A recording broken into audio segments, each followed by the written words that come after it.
Interview in the News.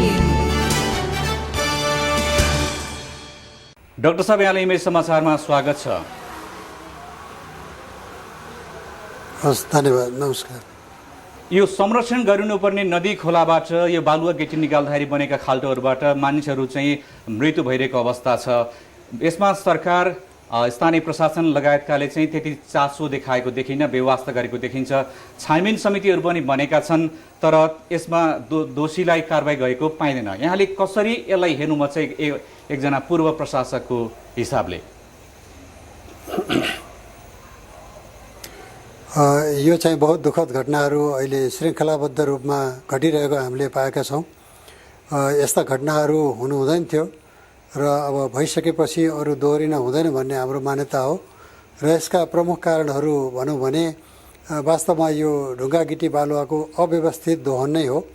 यसमा राज्य र यो ढुङ्गा गिटी बालुवा निष्कासन गर्नेमा संलग्न दुवै पक्ष चाहिने बराबर दोषी र जिम्मेवार हुनुहुन्छ र दुवैतर्फबाट सावधानी अपनाइएन भने यस्ता घटनाहरू फेरि पनि दोहोरिन सक्छन्।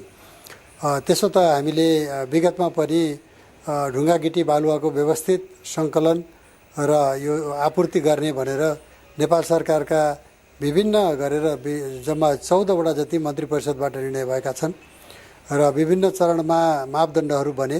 ती मापदण्डहरू कहिले भूकम्पको बहानामा, कहिले विकास निर्माणको बहानामा ती मापदण्डहरूलाई तोड्ने हरकतहरू धेरै पटक भए र पछिल्लो पटक जब 2072 साल वैशाखको भूकम्प आयो, त्यो भूकम्पको बहानामा 72-73 को बजेट वक्तव्यबाट नै नेपाल सरकारले त्योभन्दा अगाडि बनाएका यो ढुङ्गा गिटी बालुवा उत्खनन सम्बन्धी मापदण्डलाई नै सस्पेन्ड गरेको आजको पनि अवस्था हो। यो मापदण्डविहीन अवस्थामा राज्य रहनु हुँदैन थियो र पछि आएर जब यो अहिले 3 तहको सरकार बनिसकेपछि स्थानीय निकायहरूले आफ्नै ढङ्गले आफ्नो क्षेत्रमा ठेक्कापट्टाहरू लगाउने, केही प्रदेशहरूले पनि आफ्ना तवरले मापदण्डहरू बनाउने, तर राज्यको सिङ्गो मापदण्डको अभावको कारणले यस्ता घटनाहरू दोहोरिएका छन् र यसलाई बहुत जिम्मेवारीपूर्वक छिटोभन्दा छिटो व्यवस्थित गर्न जरुरी छ। सरकारले जतिसुकै नदी दोहन नियन्त्रणको नारा लगाए पनि झन अव्यवस्थित हुँदैछ, दोहन झन बढेको छ, मापदण्ड पनि पालना हुँदैन, अहिले त्यही पनि सस्पेन्ड छ। यो किन यस्तो भएको होला? यसको कनेक्सन कहाँ हो? अब यसमा विकास निर्माणको लागि ढुङ्गा गिटी बालुवा आवश्यक हो, तर त्यसको बहानामा प्रकृतिमाथि अत्यधिक दोहन गर्दाखेरिको परिणति काठमाडौँ उपत्यकामै हामीले गत महिनाको एक झर पानी पर्दैखेरि यहाँका नदीनालाहरू कति धुमिल भएर आए, कति बाढी भए।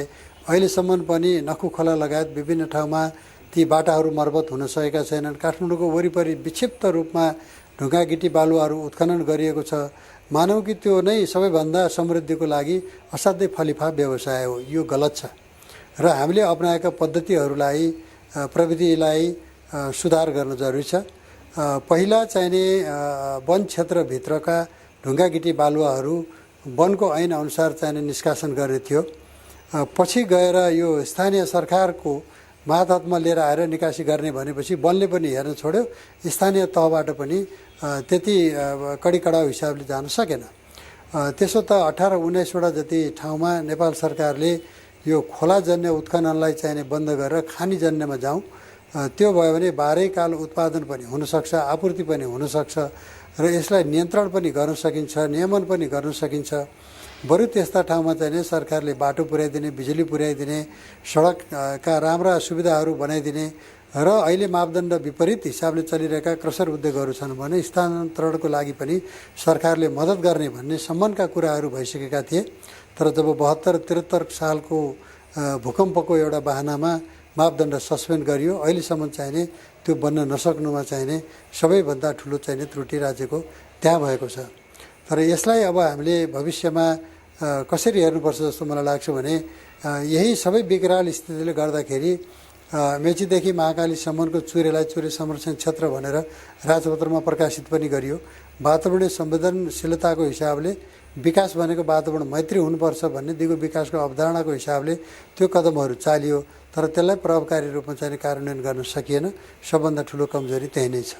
हजुर, राज्यले यो चुरे क्षेत्रको संरक्षणको लागि भनेर यो महत्त्वका साथ राष्ट्रपति चुरे संरक्षण कार्यक्रम पनि अगाडि सारेको छ। यसमा करोडौँ खर्च भएको छ, तर त्यही अनुसारको प्रतिफल चाहिँ प्राप्त हुन नसकेको भनेर पनि गुनासोहरू प्रस्तुत सुनिन्छ। लगानी अनुसारको प्रतिफल किन प्राप्त हुन सकिरहेको छैन यो कार्यक्रममा? अब चुरे कार्यक्रमको चाहिने बारेमा हामीले विश्लेषण गर्ने हो भने चुरे धेरै वर्षदेखि दशकौँदेखि दोहन भइरहेको एउटा परिस्थिति हो। त्यसलाई विगतका 5-7 वर्षमा सबै चाहिने मिस्टेकहरू र सबै चाहिने कमजोरीहरूलाई करेक्सन गर्न सकिएन भनेर हामी आत्तिनु हुँदैन।